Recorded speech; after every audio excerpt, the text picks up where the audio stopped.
আসসালামু আলাইকুম, আশা করি সবাই ভালো আছেন। দেখতেই পাচ্ছেন আমার মাকে। আজকে আমার অফিসে আসছে আমার আম্মা, তাই আমার চেয়ারে বসালাম। কেমন লাগছে? ভালো লাগছে। তোমার চেয়ার তো তোমার চেয়ারই।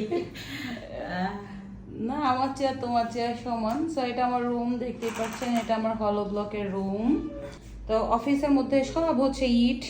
এই যে দেখেন, এটা আমার রুমের ইট। প্রত্যেকটা রুমে এরকম ইট অবস্থান থাকে। তো আম্মা, ইটের কিছু বুঝো তুমি? না না, আমি কিছু বুঝি না। তো ইট কি দিয়ে তৈরি হয় বলো? বলতে পারি না। সিমেন্ট বলো, সিমেন্ট। সিমেন্ট। আজ শুনি কি কি দিয়ে তৈরি হয়? তুমি এতদিন কতটুকু শিখছো আমার থেকে? কি কি দিয়ে ইট তৈরি হয়? ভুলে গেছি।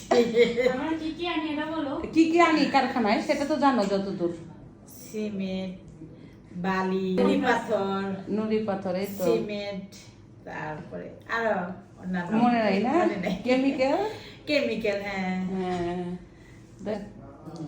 তো এই আর কি।